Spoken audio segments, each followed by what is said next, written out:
안녕하세요. 직장인 투자자 A입니다. 오늘은 과연 버블이 터진다면 그것은 어디일까 2탄으로 찾아뵙는데요. 1탄은 화면에 보이시는 링크에서 확인해 주시면 감사하겠습니다. 이 영상도 꼭 보셨으면 합니다. 오늘 내용과도 연관되는 부분도 있고요. 자, 버블이 터진다면 어디서 터질지 왜 찾고 있느냐? 저는 시장이 많이 내려가고 나면 이미 늦었다고 생각하기 때문입니다. 2008 금융위기 당시 S&P 500 차트를 가져와 봤습니다.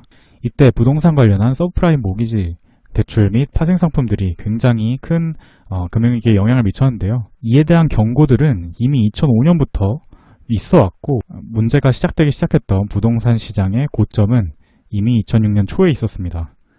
그리고 실제로 주식시장이 최고점을 찍기 전에도 이미 미국 2위 서브프라임 모기지 회사가 파산했었고요. 미국 10위권의 투자 회사도 역시 파산을 한 바 있습니다. 그런데 재밌는 것은 이렇게 파산을 했을 때 한번 시장이 흔들리긴 했는데 사람들은 역시 이것은 그저 지나가는 하나의 작은 위기였다 생각하고 다시 주식을 매입했다는 겁니다. 그때부터 주식시장의 하락은 시작됐죠. 그리고 대중들이 이 위기를 눈치챈 것은 이미 고점 대비 이만큼이나 내려왔던 2008년 가을의 어느 시점이었습니다. 이때 150년 정통을 자랑하던 세계적 투자은행 리먼 브라더스가 파산을 했죠. 이때 비로소 대중이 눈치를 챘고 시장은 그로부터 추가적으로 약 1년 반 정도 하락을 하게 됐습니다. 저의 개인적인 생각은 이때 대응하기 시작하면 이미 늦었다는 겁니다. 금융위기 당시 주식시장 하락에 베팅해서 큰 이익을 챙겼던 헤지펀드가 있죠. 이 헤지펀드를 영화의 소재로 만들어서 빅숏이라는 영화가 탄생했습니다. 이 빅숏은 어떻게 가능했나? 이 주인공은 부채가 감당할 수 없을 정도로 쌓이는 지점을 발견했기 때문인데요. 그걸 어떻게 발견했느냐? 남들이 환호하고 있을 때 주식시장은 계속해서 오를 것이다 라고 하고 있을 때 위험 요인을 계속해서 신경 쓰고 있었고 찾았습니다. 자, 그러면 지금의 상황은 과연 어떤 상황일까요? 나스닥이 고점 대비 약 12.4% 정도 빠졌는데요. 사실 이 정도 하락은 많이 있어왔던 하락입니다. 이때도 11%, 12% 정도씩 하락을 했었고요. 이때도 그 정도 하락했습니다. 이때도 마찬가지죠. 즉 얼마든지 지금 이 시점이 저점이고 다시 전 고점 가까이 최소한 갈 수도 있다는 말입니다. 하지만 만약에 이것이 이때 있어왔던 약 25%, 30%의 하락이 시작되는 지점이라면 우리는 이 하락에 대응도 할 수 있어야겠죠. 만약 나는 어떻게 대응해야 할까라는 질문이 있다면 답은 간단합니다. 올라갈 확률과 내려갈 확률에 대해서 자신이 생각하는 확률만큼 주식 대 현금 또는 안전자산 비율로 관리를 하는 겁니다. 예를 들어서 올라갈 확률, 내려갈 확률이 각각 50대 50이라고 생각하면 주식도 50, 현금 50 이렇게 보유를 하면 되는 겁니다. 반면에 지금은 이렇게 12% 하락한 게 저점이고 다시 상승을 시작할 거다라고 생각하신다면 즉 올라갈 확률 80 대 내려갈 확률 20 정도로 생각하시면 주식을 80% 보유하시고 현금이나 채권 같은 안전자산을 20% 보유하시면 되는 겁니다. 자, 오늘은 이 확률을 계산하는데 도움이 될 만한 이야기를 하나 더 해볼까 합니다. 제가 지난 영상 포함해서 여러 번 결국 핵심은 코로나의 재확산 및 사회활동 중단 여부라고 말씀을 드렸는데요. 사실 이것은 많은 구독자분들께서 이미 짐작하고 계신 내용일 것이라 생각합니다. 그런데 제가 요즘 개인적으로 느끼는 건 이제 이 코로나에도 사람들이 점점 무감각해지는 것 같다는 생각인데요. 왜냐고요? 그 이유는 실제 전 세계 확진자 수 증가 추이 대비 사람들의 관심이 IT 버블 같은 다른 주제에 조금 더 쏠려 있다고 느끼기 때문인데요. 서유럽 국가들의 확진자 수 추이를 가져와 봤습니다. 프랑스 같은 경우에는 지난 1차 대유행 때보다 더 높은 확진자 수 증가 추이를 보여주고 있고요. 영국이나 독일 같은 경우에도 지금까지 잘 관리했지만 다시 고개를 들고 있는 모습입니다. 네덜란드 같은 경우에는 거의 1차 대유행에 근접한 수준으로 점차 확장해 가고 있죠. 이 서유럽 국가들은 선진국들이라고 할 수는 있지만 이렇게 되면 다시 국경 봉쇄나 공장 가동 중단 같은 경제활동 중단을 할 가능성이 있다는 겁니다. 실제로 9월 4일경에 유럽 질병예방통제센터는 공개적으로 경고를 했었죠. 이 신규 확진자 증가 속도가 1차 유행 때와 거의 비슷한 수준을 보인다는 겁니다.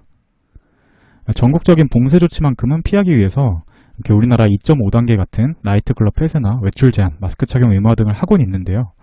다만 이런 선진국에서조차도 대규모 시위가 일어날 정도로 시민들은 반발하고 있는 상황입니다. 이러한 노력에도 불구하고 계속해서 확진자 수가 증가한다면 다시 1차 대유행 때처럼 전국적인 봉쇄 조치 또 국경 간 봉쇄 조치를 할 가능성이 충분히 있어 보인다는 거죠. 사실 제가 더 주의 깊게 보고 있는 것은 남유럽인데요.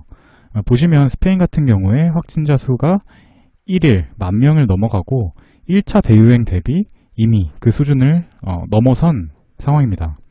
그리스 같은 경우에도 이렇게 확진자 수가 1차 대유행 때와 비교할 수 없을 만큼 커져가고 있고요.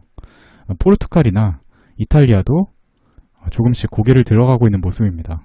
그리스를 중심으로 해서 남유럽 국가들의 경제 펀더멘탈이 부실한 수준이라는 것은 구독자분들께서도 익히 들어 알고 계실 겁니다. 게다가 이 국가들의 특징은 관광이 주요 산업이라는 건데요. 그래서 코로나가 장기화되면 될수록 경제 타격이 심각해지고 이것이 계속해서 누적되어가는 영향이 있습니다. 8월 30일경에 나온 기사를 보시면요. 스페인의 경우에는 지금 재유행이 굉장히 심각하고 기업 신뢰도 같은 공식 지표뿐 아니라 교통허브 이동량 같은 다양한 형태의 지표들도 둔화세가 뚜렷하다고 합니다. 박스오피스 지표도 다시 꼬꾸라졌고요. 제가 지난번에 상업용 부동산 시장을 보면서 찾은 결과 남유럽의 숙박업체들의 공실률이 굉장히 높아져 있는 상태이고 대출 연체율도 점점 더 높아지고 있는 상황입니다. 그런데 코로나 확진자가 늘어나고 있는 건 이 유럽 국가들 뿐만이 아닙니다. 인도의 확진자 수 증가 추이를 가져와 봤는데요. 보시면 1차 유행이 안 보일 정도로 이렇게 브레이크 없이 계속해서 상승하고 있는 모습입니다. 1일 확진자 수가 95,000명 정도이고요. 지금 속도대로라면 한 달 이내에 인도가 미국을 제치고 확진자 수 1위 국가가 될 것이라고 전문가들은 전망하고 있습니다. 지금 인도의 상황은 굉장히 심각한 상황인데요. 고위 관리들도 계속해서 확진이 되고 있는 상황입니다. 이 총리의 최측근, 정치인들 포함해서 내무장관 포함한 장차관 5명이 양성 판정을 받았고요. 각 주의 수석장관도 확진 판정을 받았고 전직 대통령도 확진 판정을 받고 생명이 위태로운 상황이라고 합니다. 가장 높은 생활 수준을 누릴 것 같은 이 고위 관리들 그리고 당장 정치를 해야 하는 국가를 이끌어가야 하는 이 고위 관리들도 코로나 앞에서 속수무책으로 이렇게 확진 판정을 받고 있다는 것은 상황이 얼마나 심각한지 보여주는 단적인 예라는 생각이 듭니다. 사실 더 심각한 건 경제적인 문제인데요. 잠시 YTN의 뉴스 영상 하나 보고 가시겠습니다. 인도는 봉쇄령으로 경제가 심각한 타격을 입자 최근에는 방역보다는 경제 회생에 주력하는 분위기입니다. 그 과정에서 확진자가 급증하고 있어 우려스러운 모습인데요. 인도는 지난 8일 집중 감염 지역 등 일부만 제외하고 봉쇄를 해제하면서 전국 모든 식당과 쇼핑몰, 호텔이 다시 문을 열었습니다. 2달 넘게 이어진 봉쇄로 경제가 마비되자 방역 대신 경제 회생에 무게중심을 두기 시작한 것입니다. 문제는 봉쇄가 해제되면서 코로나19 확산세가 거세졌다는 겁니다. 최근 들어 1일 신규 확진자 수는 10,000명대로 급증하고 있고 실제 감염된 인원은 더 많을 것으로 추정됩니다. I think with the unlock, people are getting out, the markets are opening. That's why the cases are beginning to increase. 상황이 이런데도 시민들은 경제 활동을 계속 이어가야 한다는 의견이 많습니다. Very important that the economy goes on. Otherwise, we'll be almost 10 to 15 years back of time. So it's very important. 사실상 인도 의료 시스템이 붕괴 위기라는 경고가 잇따르고 있어 우리 동포들은 마음을 졸이고 있습니다. 영상에서 보신 바와 같이 인도는 이미 올 상반기 2개월간 전체 락다운을 했었습니다. 그래서 경제가 최악으로 치닫았고요. 어쩔 수 없이 경제활동을 재개하게 된 겁니다. 그런데 이렇게 코로나가 재확산되면 경제를 재봉쇄하자니 경제가 이미 최악이고 완화하자니 사람들이 계속해서 죽어나가는 정말 답이 없는 상황인 거죠. 설상가상인 건요. 다음 주부터 축제 시즌이라고 합니다. 그래서 정부도 바짝 긴장하고 있고 사회적 거리두기 등을 신경 쓰겠다곤 하는데 과연 축제 시즌에 이것이 잘 지켜질지는 미지수입니다. 사실 이렇게 인도까지만 봐도 굉장히 심각한 수준이란 걸 알 수 있는데 여기서 끝이면 좋으련만 여기서 끝이 아닙니다. 남미의 확진자 수 추이를 가져와 봤는데요.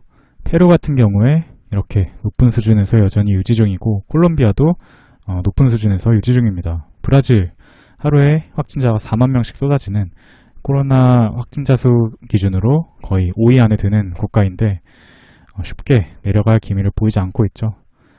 아르헨티나는 인도처럼 이렇게 브레이크 없이 계속해서 올라가고 있는 모습입니다.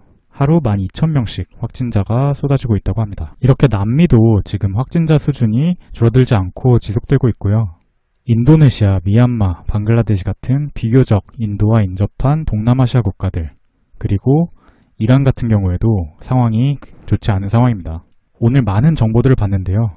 정리해 보겠습니다. 크게 두 가지 시나리오를 나눠서 생각해 봤습니다. A 아니면 B입니다. 첫 번째는 재확산이 될 때 봉쇄를 하고 경제활동을 제한하는 경우입니다. 이럴 경우엔 경기 침체에 빠질 위험이 있겠죠.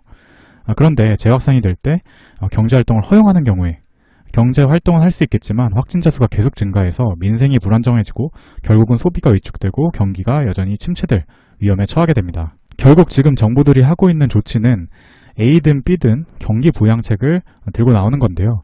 이렇게 되면 결국 사회적 부채가 증가하고 미래에 더 큰 버블이 쌓이게 됩니다. 저희가 잘 알고 있다시피 미국의 연준은 갈 때까지 가보자는 자세입니다. 끝까지 경기 부양해보겠다는 거죠.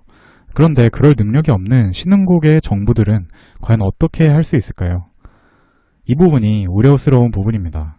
그리고 확진자 같은 경우에 국경을 이동하면서 글로벌 재확산에 단초를 제공할 수 있죠. 또 한 국가의 경제 위기, 한 대륙의 경제 위기가 금융 시스템적으로 연결되어 있는 다른 국가들에도 전이될 위험도 있습니다. 우리가 미국이 아닌 다른 국가들의 코로나 확진자 수 증가 추이를 계속해서 체크해야 되는 이유입니다. 자, 초반에 보여드렸던 화면을 다시 가져와 봤는데요. 다시 보실 때 느낌이 어떠신가요? 초반에 보셨을 때 이 화면을 바라보셨던 느낌과 지금 느낌이 조금은 다르지 않나요? 저는 개인적으로 지금 올라갈지 내려갈지 정말 모르겠습니다. 50대 50 정도로 보고 있고요. 그래서 주식과 현금 비중 또한 50대 50에서 한 40대 60 정도로 가져가고 있습니다. 물론 이건 제 개인적인, 아주 개인적인 의견일 뿐이니까요. 구독자 여러분들 각자의 현명한 선택으로 성공적인 투자하시길 바라겠습니다. 오늘 영상은 여기까지고요.